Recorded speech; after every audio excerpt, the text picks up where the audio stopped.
तो हम अपने सॉफ्टवेयर में आ चुके हैं। हमने इन सारे टूल्स को देख लिया था पेन टूल तक। टेक्स्ट टूल से हम शुरू करते हैं, उसके बाद हम स्टेप बाय स्टेप बाकी टूल्स को भी थोड़ा सा एक्सप्लोर करते हैं।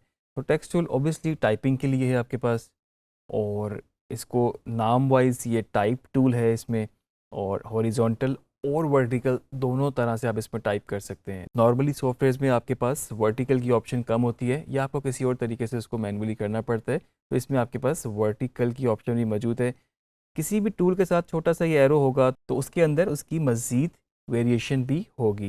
मिसाल के तौर पे इसको मैं अगर लेफ़्ट क्लिक करूं और लॉन्ग प्रेस करूं तो फिर मुझे दूसरी ऑप्शंस भी नज़र आ जाएंगी। इसी तरह से जिस तरह पिछले टूल में था, उसकी डिफरेंट वेरिएशंस हमारे पास उस टूल के अंदर मौजूद होती हैं।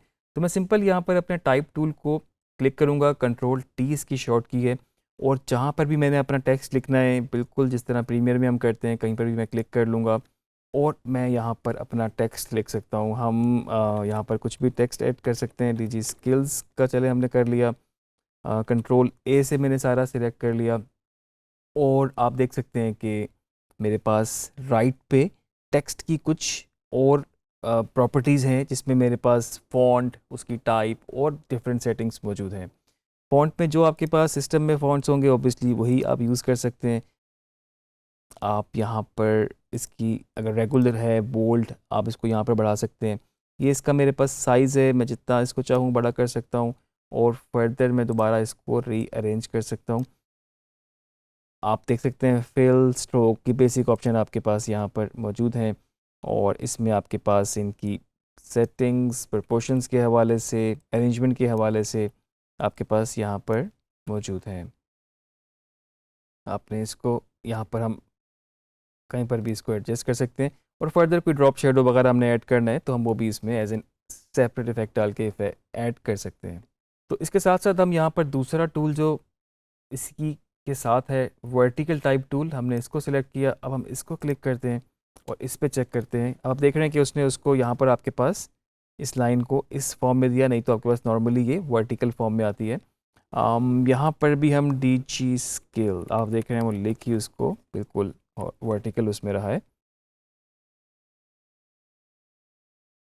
चले मैं स्ट्रोक ऐड कर देता हूँ ताकि आपके लिए विजिबल ज़्यादा रहे। ब्लैक स्ट्रोक है मेरे पास, इसके पॉइंट्स वैल्यूज़ बढ़ा सकते हैं, और इसके फ़ॉन्ट साइज़ वगैरह भी वैसे हम कर सकते हैं। मैनुअली इसको एडजस्टमेंट कर सकते हैं।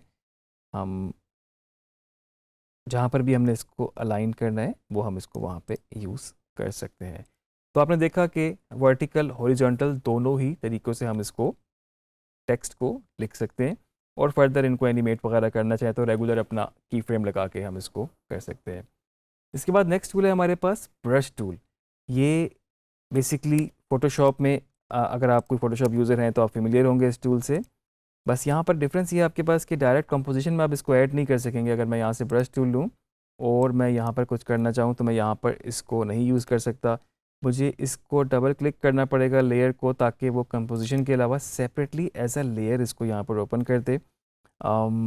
इसको हम जूम आउट कर लेते हैं, और टूल मैंने यहाँ सिलेक्ट किया, आपके पास ऑटोमेटिकली यहाँ पर ब्रशेस की प्रॉपर्टीज़ आ रही हैं। और अगर अगेन फ़ोटोशॉप में जिस तरह से आपके पास डिफरेंट ऑप्शंस होती हैं, या फर्दर उनकी डायमीटर, सॉफ्टनेस वगैरह की सेटिंग्स होती हैं, वो यहाँ पर आप कर सकते हैं। तो इस तरह हम कंट्रोल के साथ अपने ब्रश के साइज़ को चेंज कर सकते हैं। कंट्रोल प्रेस करेंगे और माउस को आगे और पीछे की तरफ मूव करेंगे, तो आप देख रहे हैं कि कहीं पर आपको छोटा सा स्ट्रोक लगाना हो या बड़ा लगाना हो, उस हिसाब से आप काम कर सकते हैं। इसके साथ साथ ब्रश के नीचे यहाँ पर पेंट की ऑप्शन है, जहाँ पर आप कलर्स चेंज कर सकते हैं, और उसके ही साथ कुछ ब्लेंडिंग मोड्स हैं। ब्लेंडिंग मोड में आप उस ब्रश स्ट्रोक को ब्लेंड कर सकते हैं एक्चुअल वीडियो के साथ, और आपके पास ये चॉइस मौजूद है कि आप फर्दर इसको बाद में भी ब्लेंड कर सकते हैं डिफरेंट मोड्स में। तो यहाँ पर मैं लेट्स सी अगर चलें एक स्ट्रोक लगाता हूँ, और ये मैंने बहुत ही भद्दा सा रैंडम सा एक लगा दिया है।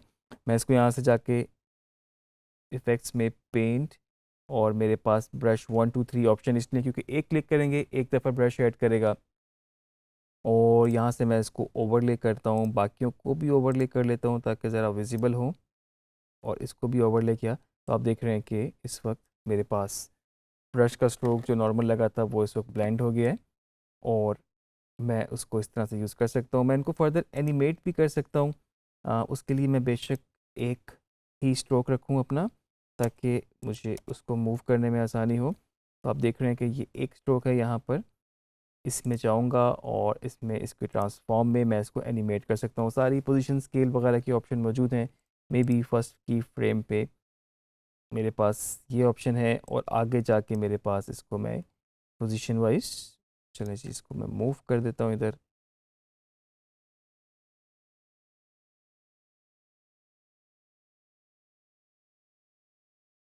तो आप देख रहे हैं कि ये वीडियो चल रही है और साथ साथ आपका ब्रश भी एनिमेट होके वहाँ पर चला गया है। ये बहुत क्रिएटिवली तरीका, तो आपने इसको देखना है कहाँ पर आपने इसको यूज़ करना है। ब्रश में आप बहुत सारी चीज़ें कर सकते हैं। लेट्स सी हमने स्काई को थोड़ा सा इन्हेंस करना था, वो भी इसमें और भी ऑप्शंस मौजूद हैं, आप इसके थ्रू भी कर सकते हैं। आपने किसी चीज़ को हाइड करना था, मे बी आपने उसको उसी कलर के साथ ब्लेंड कर दिया जो कि उसके बैकग्राउंड में था। तो वो बहुत सारी आपके पास यहाँ पर ऑप्शंस मौजूद हैं ब्रश को यूज़ करने के लिए। आपको टूल पे थोड़ी सी ग्रिप होगी तो फर्दर आप इसको मज़ीद भी एक्सप्लोर करेंगे। और इसके साथ हमारे पास यहाँ पर क्लोन स्टैम्प टूल मौजूद है। आप देख सकते हैं कि जिस तरह के इसका नाम है, ये क्लोन ही करता है। किसी एरिया को आपने क्लोन करना हो या फिर डुप्लीकेट कॉपी करना हो तो ये टूल यूज़ होता है। जब मैं इसको सिलेक्ट करूँगा तो और यहाँ पर आऊँगा, कंपोजिशन में नहीं हूँ, याद रखिएगा लेयर में हूँ मैं, और मेरे पास इस वक्त विजुअल भी चेंज है जो कि मेरे पास ये वाला विजुअल है। इसमें भी मेरे पास एक ये राउंड मुझे दे रहा है, बेसिकली ये भी ब्रश ही इसने मुझे दे दिया है। लेकिन ये वो वाला ब्रश नहीं है जो कि आप उसके ऊपर कुछ ड्रॉ कर सकते हैं या फिर उसके ऊपर लिख सकते हैं। ये ब्रश सिलेक्शन के लिए है। कंट्रोल के साथ इसका भी मेरे पास साइज़ कम और ज़्यादा हो सकता है, और जिस तरीके से आपके पास ब्रश के डिफरेंट चॉइसेस होती हैं, आपको हार्श चाहिए, आपको फुल राउंड में चाहिए, आपको थोड़ा सा शेप चेंज में चाहिए, उसको भी आप इस तरह से कर सकते हैं। मैं फ़िलहाल जस्ट ट्राई के लिए ये राउंड ब्रश ही यूज़ करता हूँ, जिसमें थोड़ा सा मेरे पास राउंडनेस भी है, जिसमें थोड़ा सा हार्डनेस इसने बैलेंस की हुई है, या फिर साइडों से थोड़ा सा ये सॉफ्ट है। क्लोन टूल को यूज़ करने के लिए साइज़ में थोड़ा छोटा कर लूँ, ऑल्ट मुझे प्रेस करना है और जिस एरिया को मैं चाहता हूँ मैं क्लोन करूँ उसको मुझे ऑल्ट के साथ क्लिक करना है। आप देख रहे हैं ऑल्ट प्रेस करूँगा तो ये यहाँ पर मेरे कर्सर बदल गया है, और ऑल्ट के साथ मैंने जब क्लिक किया तो उसने उसको अपनी मेमोरी में सेव कर लिया। अब मैं कहीं पर नॉर्मल क्लिक करूँगा तो जिस जगह पे मैंने यहाँ क्लिक किया था वो उसी जगह को दूसरी जगह पे क्लोन करना शुरू हो जाएगा। मैं यहाँ पे क्लिक करके इसको स्टार्ट करता हूँ तो आप देख रहे हैं कि एज़ इट इज़ इसी चीज़ को उसने यहाँ पर क्लोन कर दिया। तो मैंने इसको यहाँ पर मैं एक दफ़ा और ट्राई करता हूँ, मैंने इसको ऑल्ट से सिलेक्ट किया और ये आप देख सकते हैं कि जस्ट जिस तरह ब्रश से हम माउस से प्रेस करके ड्रा कर रहे थे, उसने उसको वहाँ पे क्लोन कर दिया। इवन कि मैं इसको और भी मल्टीपल क्लोन कर सकता हूँ इसके। यहाँ से मैंने दोबारा सिलेक्ट किया और दोबारा सिलेक्ट किया और इधर, इधर डिफरेंट जगहों पे आप इसको, तो इस तरीके से आपने देखा कि हमने इसको कितने ज़्यादा क्लोन कर दिए। क्रिएटिवली आप इसको अपने बहुत सारे प्रोजेक्ट्स में यूज़ कर सकते हैं, आपका डिपेंड करता है कि क्या इमेज है, क्या विजुअल है। और आप यहाँ पे देख सकते हैं कि आपके पास यहाँ पर डिफरेंट क्लोन्स मौजूद हैं जितने आपने बनाए थे। मैं इनको अगर चाहूँ तो डिलीट कर दूँ, मेरी अपनी चॉइस है, क्योंकि हमने बारी बारी बनाए थे और हमने इन सबको दोबारा डिलीट भी कर दिया। क्लोन टूल का आपको समझ आ गया होगा। इसके बाद मेरे पास है इरेज़र टूल। तो इरेज़र टूल बेसिकली जिस तरह फ़ोटोशॉप में भी आप यूज़ करते रहे हो अगर, तो वो इरेज़ ही करता है। इस लेयर को अगर मैं यहाँ से कुछ भी इरेज़ करूँगा तो वो उस एरिया को वहाँ से रिमूव कर देगा और उसको ट्रांसपेरेंट कर देगा, मतलब उसके नीचे आप कुछ और चीज़ फिल कर सकते हैं। मिसाल के तौर पे इधर मेरे पास इस तरह का एक एरिया है, यहाँ से मैंने इरेज़र टूल सेलेक्ट किया, इसमें भी वही ब्रश वाली ऑप्शंस मौजूद हैं, और मैं इस दफ़ा थोड़ा सा चेंज करता हूँ, मैं ब्रश का स्टाइल चेंज करता हूँ और मैंने यहाँ से ये ले लिया। आप देख रहे हैं कि अब ये इसको इस तरह से, क्योंकि मेरे ब्रश का स्टाइल ये था, मैं इस ब्रश को थोड़ा सा कंट्रोल के साथ ही बड़ा कर सकता हूँ, और अब बेसिकली इसने इस एरिया को यहाँ से इरेज़ कर दिया। तो यहाँ पर मैंने इसको इस तरह से ट्रांसपेरेंट कर दिया। मैं फर्दर अपनी कंपोजिशन में जाके इसके बैकग्राउंड में कुछ और रखता हूँ और आप देख रहे हैं इस वक्त मुझे ये शो नहीं कर रहा क्योंकि ये जो लेयर है ये यहाँ पर मेरे से बंद हो गई। जिस तरह की प्रीमियर में आप इन और आउट पॉइंट चेंज कर लेते हैं, इसको मैं जूम इन करके भी और मैनुअली या शॉर्ट की के थ्रू भी दोबारा से इस तरह कर लेता हूँ। आप देख रहे हैं कि अभी भी नीचे ये कुछ शो नहीं कर रहा क्योंकि इरेज तो ये कर चुका है। इसको एक तो वेरीफाई आप चेकर बोर्ड से कर सकते हैं। जब ये चेकर बोर्ड आपके पास आएगा, यहाँ से मैंने इसको ऑन किया, टॉगल ट्रांसपेरेंसी ग्रिड, और इस तरह का चेकर बोर्ड आपके पास विजिबल हो जाएगा। इसका मतलब ये है कि ये ट्रांसपेरेंट है, इसके पीछे कुछ भी नहीं है, कोई कलर नहीं है, कुछ भी नहीं है, बिल्कुल अल्फा चैनल में एक ट्रांसपेरेंट आपके पास यहाँ पर है। मेरे पास नीचे एक और लेयर है, इसको अगर मैं ऑन कर लूँ तो आप देख सकते हैं कि जो लेयर थी नीचे वो यहाँ पर शो हो रही है, और फर्दर इस लेयर की पोजीशन वगैरह मैं उसको चाहूँ तो एडजस्ट कर सकता हूँ। आपने ख्याल रखना है ये एरिया फिर ब्लैक जा रहा है, ट्रांसपेरेंट है, क्योंकि ये चेकर बोर्ड नज़र आना शुरू हो गया है, और इस तरह से मैंने उसको इसके अंदर एडजस्ट कर लिया। तो आप देख सकते हैं कई मूवीज़ में, कई और वीडियोस में आपने इस तरह के इफ़ेक्ट्स देखे होंगे, तो आपको शायद स्टेप बाय स्टेप अब आइडिया हो रहा हो किस तरीके से उनको क्रिएट किया जाता है। और ये जस्ट टूल है, इरेज किया, पीछे एक वीडियो रखी, रैंडमली इस वक्त हमने बिल्कुल ये काम किया। आप लोग आई एम श्योर जब काम कर रहे होंगे तो एस्थेटिकली आप काफ़ी बेहतर काम कर रहे होंगे और उसको पूरा डिज़ाइन करके इम्प्लीमेंट कर रहे होंगे। और इसके बाद इरेजर के बाद हमारे पास जो रोटो ब्रश टूल है उसको देखते हैं। सिलेक्शन जैसे मैं बता चुका हूँ कि सिलेक्शन के लिए और मास्किंग के लिए बहुत सारी चीज़ों में यूज़ होता है। अक्सर मतलब आपको ग्रीन स्क्रीन पे आपके लिए आसान होता है बैकग्राउंड रिमूव करना, लेकिन रोटो ब्रश टूल ऐसा है कि जिसकी वजह से आप नॉर्मल वीडियो में से भी बैकग्राउंड रिमूव कर सकते हैं, और इसके अलावा आप बहुत सारी चीज़ें और भी कर सकते हैं। चलें इसको हम ट्राई करके देखते हैं। मेरे पास यहाँ पर ये एक इमेज है और इसमें इस तरह से कुछ लोग ये वॉक कर रहे हैं। मैं इस तरह से करता हूँ कि इस बैकग्राउंड को रिमूव करता हूँ। तो इसके लिए मैं करूँगा क्या कि मैं बैकग्राउंड को सिलेक्ट नहीं करूँगा, मैं आगे जो मेरे पास कैरेक्टर्स हैं मैं इनमें से किसी को सिलेक्ट करूँगा और उस सिलेक्शन को इन्वर्ट कर दूँगा, ताकि मेरे पास सिलेक्शन बैकग्राउंड की हो जाए और वो रिमूव हो जाए वहाँ से। कैसे हम करेंगे इसको? कंपोजिशन में नहीं होगा, इसको हम यहाँ डबल क्लिक करेंगे, मेरे पास यहाँ पर लेयर की सूरत में ये आ गया है। मैं अपने रोटो ब्रश टूल लूँगा और आप देख रहे हैं कि इसमें भी साइज़ उसी तरह कंट्रोल के साथ कम ज़्यादा मैं कर सकता हूँ। मैं इस कैरेक्टर को अपने सिलेक्ट करता हूँ और यहाँ पर मैं क्लिक करना शुरू करूँगा। आप देख रहे हैं कि जहाँ जहाँ मेरा माउस जा रहा है ये ग्रीन उसको बना रहा है और ये स्मार्टली उस एरिया को सिलेक्ट कर रहा है। आप देख सकते हैं कि अगर मैं इसको जूम इन करूँ तो इसने ये जो यहाँ पर पिंक पिंक सी ये लाइंस जा रही हैं, बेसिकली उसको सिलेक्ट कर लिया है। और अगर कुछ जगहें उसने मिस की हैं तो मैं उसको ऐड कर सकता हूँ। मुझे इतने बड़े ब्रश की ज़रूरत नहीं, मैंने इसको छोटा किया और यहाँ से मैं मज़ीद, आप देख रहे हैं, और कहीं पर आपके पास कुछ एक्स्ट्रा ऐड हो जाए तो आप ऑल्ट प्रेस करके उसको रिमूव भी कर सकते हैं। आपके पास ऑल्ट के साथ चॉइस है कि आप उसको वो कर लें, रिमूव कर लें। और इस तरह की जगहों के लिए कुछ हमारे पास एक और रिफाइन एजेस की ऑप्शन भी मौजूद है, उसको भी हम देखते हैं अभी। पहले हम अपनी एक बेसिक सी सिलेक्शन कंप्लीट कर लें जो कि हमारी हो चुकी है। इसको हम यहाँ से फिट कर लेते हैं और उसके बाद हमारे पास ये एरिया सिलेक्ट है। आप देख सकते हैं कि इसमें मेरे पास रिफाइन एज टूल भी मौजूद है। जिस तरह के हर टूल के साथ उसके फर्दर वेरिएशंस हैं, इसी तरह से मैंने यहाँ पर लॉन्ग प्रेस किया, रिफाइन एज टूल किया, मैं यहाँ से इसको जूम इन कर लूँगा, टिल्डा से फुल स्क्रीन कर सकता हूँ और ये इसके एजिस में यहाँ क्लिक करूँगा एक दफ़ा, तो आप देख रहे हैं कि ये इसने जो वाइट एरिया है बेसिकली ये एजिस को रिफाइन कर दिया और ब्लैक एरिया इसका ट्रांसपेरेंट है। ठीक है, तो इस तरह से मैं अपने एजेस को बेहतर कर सकता हूँ।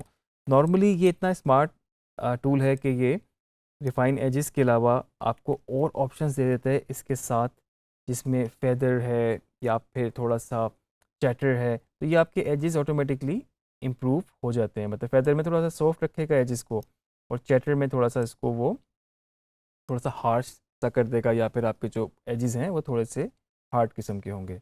अच्छा, अब मैंने तो सिलेक्ट कर लिया इस कैरेक्टर को, बात हम कर रहे थे बैकग्राउंड रिमूव करने की, और ये मैंने अपनी पहले फ्रेम पे सिलेक्शन कर ली, लेकिन ऑब्वियसली यहाँ पर आफ्टर इफेक्ट में मेरे पास वीडियो है, तो मैं इसको थोड़ा सा क्लिप को छोटा भी कर देता हूँ, इसका वर्क एरिया भी छोटा कर देता हूँ, और मैं इसको यहाँ पर फ्रेम बाय फ्रेम भी जाके देख सकता हूँ, नहीं तो मैं इसको स्पेस बार से प्ले करूँगा तो आपको अंदाज़ा होगा कि स्मार्टली ऑटोमेटिक उसने उस एरिया को सिलेक्ट कर लिया है। अगर ये कैरेक्टर आपका मूव भी कर रहा है तो साथ में सिलेक्शन भी मूव हो रही है। तो आप देखिए मेरे पास ये तो पहला फ्रेम तो सिलेक्टेड है। मैं इसको चेक करने के लिए कि आगे फर्दर ये वीडियो की सूरत में उसको कंटिन्यू सिलेक्शन को आगे लेके जा रहा है कि नहीं, वो स्मार्टली खुद ही इसको मैनेज करता है, लेकिन कई जगहों पर सिलेक्शन थोड़ी सी ऑफ हो जाती है तो आपको उसको मैनुअली भी सिलेक्ट करना पड़ता है। तो मैं यहाँ पर इसको विंडो को सिलेक्ट करके प्ले करता हूँ स्पेस बार से, और अभी आपको पता है जिस तरह की वो सिलेक्शन कर रहा है या आपको वो दिखा रहा है, तो आप देख सकते हैं कि ये सिलेक्शन भी साथ साथ जिस तरह से आपका फ्रेम मूव हो रहा है उस तरह से वो मूव हो रही है। और मैं इसको फर्दर वेरीफाई कर सकता हूँ।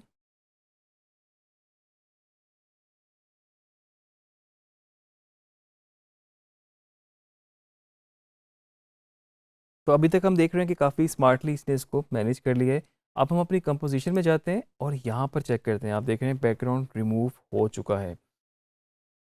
ये मेरा कैरेक्टर था, रोटो ब्रश एंड रिफाइन एज यहाँ पे लगा हुआ है। इसको मैं यहाँ से अगर ऑफ करूँ तो आप देख रहे हैं मेरे पास पूरी वीडियो ऐसी थी, और उस रोटो ब्रश के बाद मेरे पास बैकग्राउंड रिमूव हो चुका है। मेरे पास ऑप्शन ये भी है कि मैं इसको इन्वर्ट कर दूं, और आप देख सकते हैं कि इन्वर्ट से जो कैरेक्टर था, जो सिलेक्शन थी, वो सिर्फ यहाँ से ट्रांसपेरेंट हो चुकी है और बैकग्राउंड में सब कुछ वैसा ही है। आप इसके साथ और तरीक़ों से प्ले अराउंड कर सकते हैं। बाज़ दफ़ा हम लोग कैरेक्टर को भी रोटो करके मतलब मकसद यही नहीं है कि ये सिर्फ बैकग्राउंड ही रिमूव करता है, हम कैरेक्टर्स के साथ भी प्ले कर सकते हैं। हम यहाँ पर कोई कुछ फ्रेम्स की ग्लिचेस डाल के कुछ प्ले अराउंड कर सकते थे। बहुत सारी चीज़ें आप इसमें कुछ और कर सकते हैं। एज एन स्पेशल इफेक्ट के तौर पे आप बहुत तरीक़ों से इसको यूज़ कर सकते हैं। इस वक्त मकसद हमारा बैकग्राउंड रिमूवल था, जो कि हमारा यहाँ से हो चुका है। अब आप चाहें तो इस पे कुछ और बैकग्राउंड डालना चाहें, कुछ वर्चुअल, कुछ 3D आपके पास था, हम यहाँ पर कुछ और बैकग्राउंड डाल के देखते हैं। तो मैं यहाँ पर एक फ़ाइल लेकर आता हूँ, इसके पीछे रखता हूँ, और ये जस्ट सिर्फ एक रैंडम अभी एक फ़ाइल है। आप चाहें तो प्रॉपर कुछ शूट वाइज भी कुछ इस तरह से कर सकते हैं, और आप देख रहे हैं कि बैकग्राउंड इसका इजीली चेंज हो गया।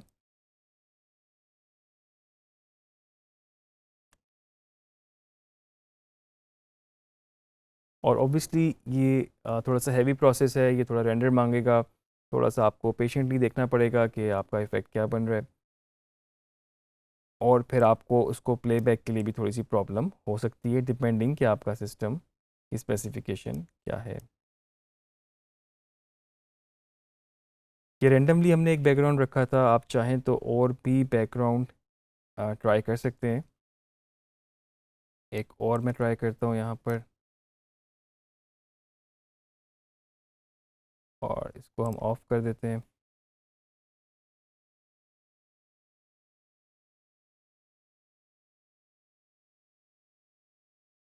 आप देख रहे हैं बिल्कुल इसके साथ अभी ब्लेंड नहीं कर रहा, लेकिन जो मकसद था बैकग्राउंड रिमूव करना और रिप्लेस करना एक एक्चुअल नॉर्मल वीडियो से वो हम कर चुके हैं। वो आपके अपने ऊपर है, आप फिर इसको कलर ग्रेड करके उसके साथ मैच करें, या फिर आप बैकग्राउंड ही इस तरह का रखें जो उसके साथ प्रॉपर प्रोपोर्शंस के साथ मैच कर रहा हो, और कुछ मिसफिट सा ना लग रहा हो। और इसके बाद मेरे पास यहाँ पर एक और टूल मौजूद है। रोटो के बाद मेरे पास यहाँ पर है पपेट पोजीशन पिन टूल। बड़ा ही इंटरेस्टिंग टूल है। इसको आप एनिमेशन के लिए यूज़ कर सकते हैं, और अक्सर आपने आजकल कोई एक्सप्लेनर वीडियोस देखी होंगी, उसमें बहुत ज़्यादा मैं इसका यूज़ देख रहा हूँ। तो उसको ट्राई करने के लिए हम यहाँ पर एक स्टिल इमेज लेते हैं और उसको हम एनिमेट करते हैं। तो उसके लिए मैं यहाँ पर गया अपने प्रोजेक्ट में, और मैं यहाँ पर एक इमेज इंपोर्ट कर लेता हूँ, जिसमें मेरे पास चलें एक स्टिल इमेज है कि एक ये जो लड़का बैठा है और फिशिंग कर रहा है। इसको मैं आफ्टर इफेक्ट में डायरेक्टली इंपोर्ट कर लेता हूँ। ये एक थोड़ी सी इसकी रेजोल्यूशन कम है, तो मैं इसको इसके हिसाब से ही कंपोजिशन बना लेता हूँ, न्यू कंपोजिशन फ्रॉम सिलेक्शन, ताकि सारी जो उसकी रेजोल्यूशन वगैरह है उसी हिसाब से वो उसको बना सके। थोड़ा सा मैं इसको जूम इन कर लेता हूँ, और मैं इसको यहाँ पर एनिमेट करने के लिए कुछ अपने पिन्स ऐड करता हूँ। तो आप देख सकते हैं कि मुझे जिस हिसाब से एनिमेशन चाहिए मुझे अपनी पिन्स उस हिसाब से लगानी पड़ेंगी, और आप देखेंगे कि ये जो पिन्स हैं बेसिकली पिवट पॉइंट का रोल अदा करेंगी और आपकी एनिमेशन उसी के सराउंड होगी। तो अब मैंने ये पिन्स यहाँ पे लगा दिए हैं। अगर मैं किसी भी पिन पे जाके उसको मूव करूँगा, आप देख रहे हैं कि कैसे वो उसको मूव कर रहा है, और ये बाकी पॉइंट्स उसी पिवट पॉइंट के हिसाब से नहीं उस तरह से एनिमेट हो रहे, क्योंकि उनके साथ आगे फर्दर पॉइंट्स कनेक्टेड हैं। तो इसको एनिमेट करने के लिए मुझे कहीं से की फ्रेम ऑन करने की ज़रूरत नहीं है। मैं अपना CTI को आगे मूव करूँगा और इसकी पोजीशन मूव करूँगा तो ऑटोमेटिकली उसने उसका की फ्रेम ऐड कर दिया। मैं इसको थोड़ा सा और आगे की तरफ आप देख रहे हैं कि वापस ले जाता हूँ और थोड़ा सा एनिमेट करने के लिए आप देख रहे हैं कि वो पॉइंट्स कनेक्टेड हैं आपस में। ये किस तरीके से उसको मूव कर रहा है, और क्विकली मैं अगर देखूं तो मेरे पास इस वक्त यहाँ पर ये एक स्टिल इमेज को मैंने एनिमेट कर लिया। और कंपोजिशन में जाके देखते हैं हम, ताकि हमारे पास प्रीव्यू सही रहे। और ये देखिएगा कि मैंने इसको प्ले किया है तो फिश की मूवमेंट जो है उस स्टिल इमेज की वहाँ पर हो रही है। इसको थोड़ा सा और ट्राई करते हैं कि यही हम पिन पॉइंट्स और जगहों पे ऐड करते हैं। मे बी हम यहाँ पर ऐड करते हैं थोड़े से और उसके बाद सिलेक्शन टूल आगे गए और थोड़ा सा इसको हम, अच्छा वो एक ही लेयर के साथ कनेक्टेड है तो आप देख सकते हैं कि बैकग्राउंड भी मूव हो रहा है। ओबियसली इसलिए आपको अपनी पेंस जो हैं उसी हिसाब से लगानी पड़ेंगी। लेकिन चलें, रैंडमली हमने जो अगर देखा उस हिसाब से आप देख रहे हैं ये मूवमेंट भी हो रही है। तो इस तरीके से हमने अपनी फ़िश को मूवमेंट दी। आप देख सकते हैं यही आप पेन्स और यही पपेट पोजीशन पेन टूल को और फर्दर अगर आप यूज़ करना चाहें तो इसी तरीके से आपको पूरी प्लानिंग के साथ अपनी पेन्स को डिसाइड करना पड़ेगा। और आप देख रहे हैं कि यहाँ पर मैंने और पेन्स जो ऐड की थी उसको मैं थोड़ा सा, एक बैकग्राउंड भी मूव कर रहा है साथ में क्योंकि मेरी पेन की पोजीशन इस तरह से है। और आप देख रहे हैं कि हमने एक इमेज को पूरा एनिमेट कर लिया है। अब इसमें फिश के साथ साथ बाकी कैरेक्टर भी मूव हो रहा है क्योंकि मेरी पिन्स जो यहाँ पे मैंने नहीं लगाई थी वो बेसिकली उस कैरेक्टर को और बैकग्राउंड को भी मूव कर रही है। काफ़ी इंटरेस्टिंग टूल है और मुझे लगता है कि जब आप इसको एक्सप्लोर करेंगे मज़ीद तो आप बहुत सारी और क्रिएटिव पॉसिबिलिटीज़ निकालेंगे, और कुछ चीज़ें ऐसी भी होंगी जो कि आप प्री प्लान करेंगे, कुछ चीज़ें शायद रैंडमली भी ट्राई कर रहे हो। तो ज़रूर इन टूल्स को आप एक्सप्लोर करें। अगेन मैं बार बार एक बात रिपीट करता हूँ कि ये सिर्फ टूल है। आपको टूल के साथ साथ आगे एस्थेटिकली उसका इस्तेमाल भी सही आना चाहिए, तो तब जाके ही आप कुछ बेहतर चीज़ क्रिएट कर सकेंगे, एनिमेट कर सकेंगे या अपनी बाकी वीडियोस में यूज़ कर सकेंगे। इन सबको बारी बारी प्रैक्टिस करें, एक्सप्लोर करें, एक्सपेरिमेंट करें, और आगे लेक्चर्स में मज़ीद चीज़ों के ऊपर हम बात करते हैं।